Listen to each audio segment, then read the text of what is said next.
Salom do'stlar, yaxshimisizlar? Bugun menda bir ish bilan chiqib qoldim, qaranglar. Men mushu Viva Night mahsulotining tashviqotini urayotgandan buyon har xil har yangi kishilar men bilan aloqalashdi. Bo'lib bularning ichida yashanganlar, cho'nglar bekrak chiqaraq. Bularning o'ziga yarasha hozirgacha tan salomatligini saqlash usuli o'xshash emas ekan. Ba'zilar nurg'ulg'an davolashlardan keyin iste'mol qilganlar bor, ba'zilar iste'mol qilib bo'lib bir yerlar og'rib ketganlar bor. Men mush to'g'risida bir aniq tushuncha beray. Har kuni kechda jibo qilib mush to'g'risida bekchiq so'zlab ketyapman do'stlar.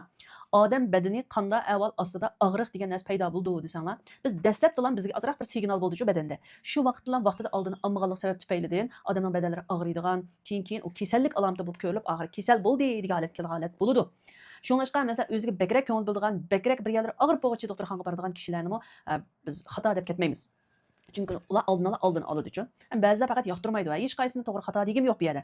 Ammo bir gapni eslatib qo'yay do'stlar. Bizning badanimiz og'irmisilar yoki bo'lmasa hech qancha ancha bek cho'ng ta'sir ko'rsatmasalar, men sog'lom o'xshayman deb o'ylab kelib, do'xtirsiz tugab kelayotgan yosh o'limlarmi ko'payib qoldi. Buning sababi shu. Aslida tavuzning ichi kavak yoki bo'lmasa shu mevaning ichi bo'sh, ichidan ketgan degan gap.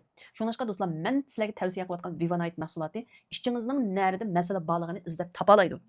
Shuningdek do'stlar, biz kasallikni qo'zg'ab ketsa, bek og'ritib ketsa, ba'zi do'stlar qo'rqib ketibdi, qo'rqidek ish emas. Voy bo'ldi, men jondan to'ydim, bek og'ritib etdim, men hayotimda bunday og'rib boqmagan, tug'utning azobini bunda deb ketgan nurg'un odamlar bor. Men u inkaslarni chiqarib bermay kelarsanlar. Ammo unda bo'lishining sababi do'stlar faqat birla. Chunki sizda necha yillardan buyon ashundaq kasallik alomatlari paydo bo'lib, badaningiz allburun erib, ichib, hech holi qolmadi degan gap. Shunga og'riydi. Ammo og'riq davomli emas, faqat 9 kun davomlashadi. Shuningdek og'ribatgan do'stlar, Viva Night'ni ichib og'ribatgan do'stlar, xotirjam bo'linglar. Ansirab ketmanglar do'stlar. Buning hammasi saqiyishning oldingi ko'rsatkich omillari. Ondan keyin bek og'rib chi deyamaganda men og'riq pasaytirish dorisi yesanglar bo'ldi dedim. Masalan, Salliton yoki maydo, Bolofen degan o'xshash og'riq pasaytirish dorilarini iste'mol qilsanglar bo'ladi. Chunki bu dora o'zining og'riqni sal pasaytadi, Viva Night o'zining ishini qilaveradi. Bek og'rib uningdami besiqmi deydigan bo'lsangiz, demak siz ravrus kasal bor degan gap sizda. Do'stim, men sizni qo'rqitib demadim. Necha do'stimiz yelimi baldur yeb ekanman, agar baldur demagan bo'lsam, baldur yemagan bo'lsam, baldur doktorxonaga bormay, "Ey balamning nimasini qilib yetib, undan keyin men ishimni tugatib yetib boray" degan bo'lsam, men allburun chaqliq o'rindiqda o'tirib qolatdim degan do'stlarimiz nurg'un. Shunga do'stlar, o'zimizga ko'ngil bo'lishni atiga qo'ymaylik, birdamdan keyinga qo'ymaylik.